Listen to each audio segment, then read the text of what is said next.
1961ஆம் ஆண்டு கடலூர் மாவட்டம் பத்திரக்கோட்டை கிராமத்தில் பிறந்தார்.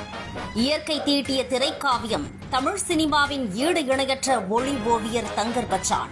வட தமிழ்நாட்டின் செம்மண் வாழ்வியலையும் எளிய மனிதர்களின் உணர்வுகளையும் திரைமொழியாக வடித்த இயக்குநர்களில் தனித்துவம் பெறுபவர் தங்கர் பச்சான். தெருக்கூத்து மரபு கொண்ட ஒரு பாரம்பரிய குடும்பத்தில் பிறந்ததாலோ என்னவோ சிறு வயதில் இருந்தே கலைகள் மீதும் சினிமா மீதும் அதீத காதல் கொண்டவராக இருந்தார் தங்கர் பச்சான். இளங்கலை பட்டப்படிப்பு முடித்து ஆட்டோமொபைல் உதிரி பாகம் செய்யும் தொழிற்சாலையில் வேலை செய்து கொண்டிருந்த தருணம் எம்ஜிஆரின் தீவிர ரசிகரான தங்கர் பச்சான் ஒரு சினிமா இதழை எம்ஜிஆரின் புகைப்படத்திற்காக வாங்கினார். அவ்விதழின் பின்னட்டையில் வெளியாகியிருந்த திரைப்படக் கல்லூரியின் மாணவர் சேர்க்கைக்கான விளம்பரம்தான் அவரின் வாழ்க்கையின் போக்கை மாற்றியது. திரு தங்கர் பச்சான் அவர்களை எனக்கு கிட்டத்தட்ட ஒரு 25 ஆண்டு காலமாக தெரியும். எனக்கு அவர்கிட்ட ரொம்ப பிடிச்சதே அவருடைய நேர்மையான கருத்து. இப்போ தங்கர் பச்சான் உங்களுடைய எம்பியா இருந்தார்னா அவர் எல்லார்கிட்டையும் பேசக்கூடியவர். இந்த சமுதாயமோ இந்த கட்சியோ இந்த மதமோ இந்த ஜாதியோ இந்த இனமோ எல்லாத்தையும் கடந்து இருப்பவர், பொதுவானவர். ஒரு பொதுவான ஒரு வேட்பாளராக தான் இன்னைக்கு மக்கள் அவரை பார்க்குறாங்க. எல்லார்கிட்டையும் இப்போ மீனவர் சமுதாயத்தை பற்றி, மீனவருடைய கஷ்டங்களை பற்றி அவர் சினிமாவில் மட்டும் இல்லை, அவர் வாழ்ந்துட்டு இருக்கார். எனக்கு தெரியும், அவரை பற்றி நல்லா தெரியும். ஏன்னா அவருடைய நெருங்கிய நண்பர்கள் மீனவர் சமுதாயத்தை சார்ந்தவர்கள் எவ்வளோ பேர் இருக்காங்க. நான் கடலூரில் மட்டும் சொல்லலை, இந்தியா முழுவதும் நான் பார்த்துருக்கிறேன். நான் அதில் இந்த மீனவ மக்களுடைய வாழ்க்கை அது நாங்கள் ஒரு படமே நான் செய்யணும். இந்த இடத்துல அதை சொல்ல எனக்கு நண்பர்கள் பார்த்தப்ப எனக்கு அப்படி இருந்தது. உலகத்திலே இத்தாலியில ஒரு எழுத்தாளர் எழுதியிருப்பார், உலகத்திலே கடினமான தொழில் மீனவர்களுடைய தொழில். உயிர் போனா வராது, மற்ற தொழில்கள்லாம் உயிர் இருக்கும், அதுக்கு நம்பிக்கை கிடையாது. தங்கர் பச்சான் ஒரு விவசாயி. இன்னைக்கு கூட அவர் கேளுங்க, காலையில நான் தோட்டத்தில் விவசாயம் பண்ணி தான் நான் ஓட்டு கேட்கறவங்க கிட்ட கேட்கறேன்னு சொல்லுவார். அந்த மாடு பால் கறந்து விவசாயம் பண்ணி தண்ணீர் பாய்ச்சி தான் இன்னைக்கு வந்திருப்பார். இயற்கை விவசாயி அது வேற. ஏன்னா அவர் தங்கர் பச்சான் இந்த மண்ணுக்கு சொந்தக்கார். நீங்க மற்ற வேட்பாளர்லாம் எடுத்துட்டு போங்க, காங்கிரஸ் வேட்பாளர், இந்த மண்ணுக்கும் அவருக்கு என்ன சம்பந்தம் இருக்கு? அவர் ஏதோ ஒரு ஊரு, ஏதோ ஒரு மாவட்டம், எங்க இருந்தோ இங்க வந்திருக்கிறார். எதுக்கு? தேர்தலுக்காக வந்திருக்கிறார், அவ்வளவுதான். தேர்தல் முடிச்ச உடனே உங்களை அவங்க பார்க்க முடியாது. தங்கர் பச்சான் நேத்து இதான் இருந்தாரு, இன்னைக்கும் இருக்கிறார், நாளைக்கும் இங்கதான் இருக்க போறாரு. 70 விழுக்காடு மக்கள் செய்யும் தொழில் விவசாயம். கடலூர் மாவட்டம் நிலங்களின் மூலமாகத்தான் வைத்து கழுவுறாங்க.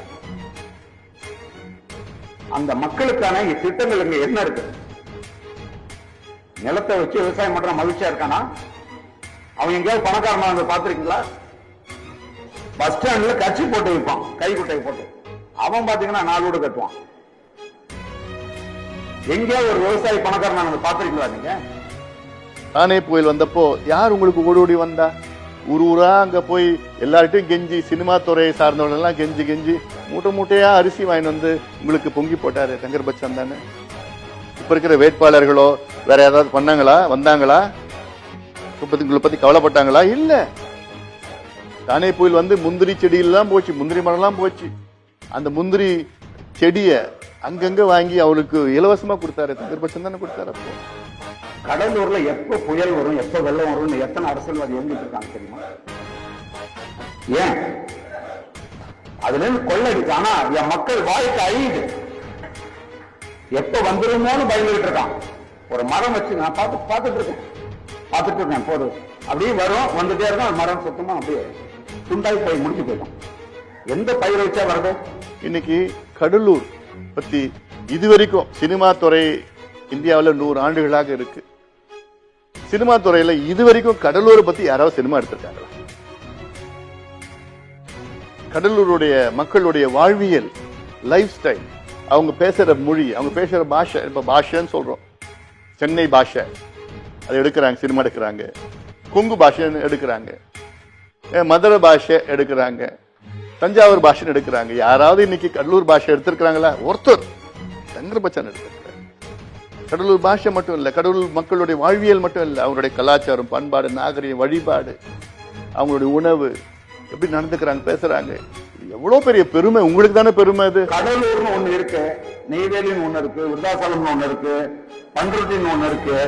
இதெல்லாம் எப்ப தெரியும்னு நினைக்கிறீங்க? நான் வந்து கதை எழுதினேன் 86ல. அப்ப இருந்து நான் பதிவு பண்ண ஆரம்பிச்சேன், ஒன்னொன்னா.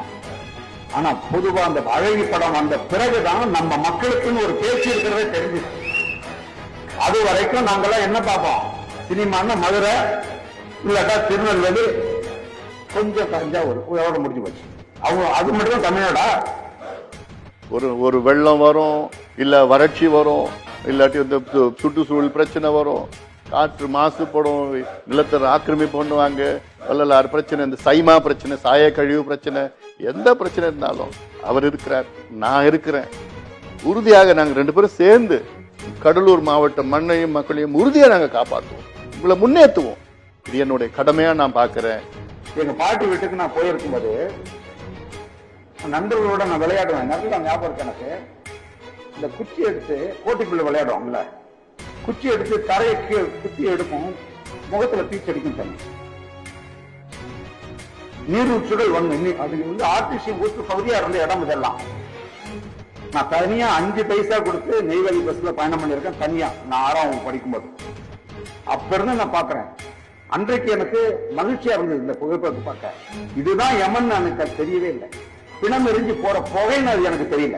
கடலூர் மண்ணில் பிறந்த இவர் மண்ணிற்காகவும் மக்களுக்காகவும் பல போராட்டங்களில் பல ஆதிக்கங்களை எதிர்த்து நின்றவர். என் மதிப்பிற்கும் மரியாதைக்கும் உரிய கடலூர் மக்களவை தொகுதி வாக்காளர் பெருமக்களே, நான் தங்கர்பச்சான் பேசுகிறேன். உங்கள் அனைவருக்கும் எனது வணக்கங்கள். கடலூர் மக்களவை தொகுதியில் உள்ள 15 லட்சம் வாக்காளர்களும் எனது சொந்தங்களே. ரத்தம்தான் உறவுகளை உருவாக்கும் என்பதில் எனக்கு எந்தவித உடன்பாடும் இல்லை. நீங்களும் நானும் ஒரே காற்றை தான் சுவாசிக்கிறோம், ஒரே உணவைத்தான் உண்கிறோம். நீங்கள் எந்த மண்ணில் இறங்கி விவசாயம் செய்கிறீர்களோ அதே மண்ணில் தான் நானும் இறங்கி உழைக்கிறேன். உங்களது தேவைகள் என்னென்ன என்பது எனக்கு தெரியும். ஏனென்றால் இந்த காற்றை நானும் சுவாசித்தவன், இந்த தண்ணீரை நானும் குடித்து வளர்ந்தவன். நீங்கள் வாழும் அதே வாழ்க்கைத்தான் நானும் வாழ்கிறேன். எதையெல்லாம் செய்தால் உங்களுக்கு வலிக்குமோ அவையெல்லாம் எனக்கும் வலிக்கும். உங்களுக்கும் எனக்கும் எந்த வித்தியாசமும் இல்லை. அதனால்தான் சொல்கிறேன், நீங்களும் நானும் சொந்தங்கள் என்று. எம்பி ஆகிவிட வேண்டும் என்பதற்காக எங்கிருந்தோ கோடிகளை அள்ளிக்கொண்டு இங்கு இறக்குமதியானவன் அல்ல இந்த தங்கர்பச்சான். உங்கள் வாழ்விலும் தாழ்விலும் உங்களுடனேயே இருப்பவன். அதனால் தான் இவ்வளவு உரிமையாக உங்களிடம் கேட்கிறேன். கடலூர் மக்களவை தொகுதியில் வரும் ஏப்ரல் 19ஆம் தேதி நடைபெற உள்ள மக்களவை தேர்தலில் பாட்டாளி மக்கள் கட்சியின் வேட்பாளராக போட்டியிடும் எனக்கு மாம்பழம் சின்னத்தில் வாக்களித்து எனக்கு பெரும் வெற்றியை தாருங்கள். இந்த நாடாளுமன்ற தேர்தலில் நான் வெற்றி பெற்றால் இந்த வாக்குறுதிகளை எனது மக்களுக்கு அளிக்கிறேன். 1.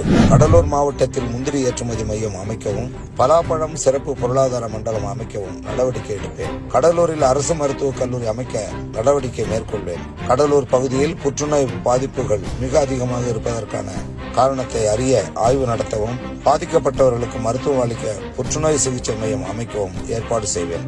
கடலூரின் வரலாற்று சின்னங்களை பாதுகாப்பதற்கு சிறப்பு திட்டம் தீட்டி செயல்படுத்துவேன். திருவந்திபுரத்தை சுற்றுலா தலமாக மாற்றுவதற்கு நடவடிக்கை எடுக்கப்படும். கடலூர் மாவட்ட இளைஞர்களுக்கு வேலைவாய்ப்பு கிடைக்கும் வகையில் திறன் மேம்பாட்டு பயிற்சி அளிப்பதற்கான திட்டங்கள் மத்திய அரசின் மூலம் செயல்படுத்தப்படும். திட்டக்குடி தொகுதியில் வேலைவாய்ப்புகளை உருவாக்கும் வகையில் புதிய தொழிற்சாலைகளை திறக்க நடவடிக்கை எடுப்பேன். விருத்தாசலம் பீங்கான் தொழிற்பேட்டையில் முடங்கி கிடக்கும் செராமிக் ஆலைகளுக்கு புத்துயிரூட்ட நடவடிக்கைகள் மேற்கொள்வேன். கடலூர் மாவட்டம் முழுவதும் கரும்பு விவசாயிகளுக்கு சர்க்கரை ஆலைகள் வழங்க வேண்டிய நிலுவைத் தொகையை உடனடியாக பெற்றுத் தருவதற்கு நடவடிக்கை எடுப்பேன். விருத்தாசலத்தில் 1985ஆம் ஆண்டில் தொடங்கப்பட்டு செயல்படாமல் முடங்கி கிடக்கும் சூரியகாந்தி எண்ணெய் ஆலையை மீண்டும் திறக்க நடவடிக்கை எடுப்பேன். உங்கள் அன்புடன் என்றும் அதே தங்கர்பச்சான்.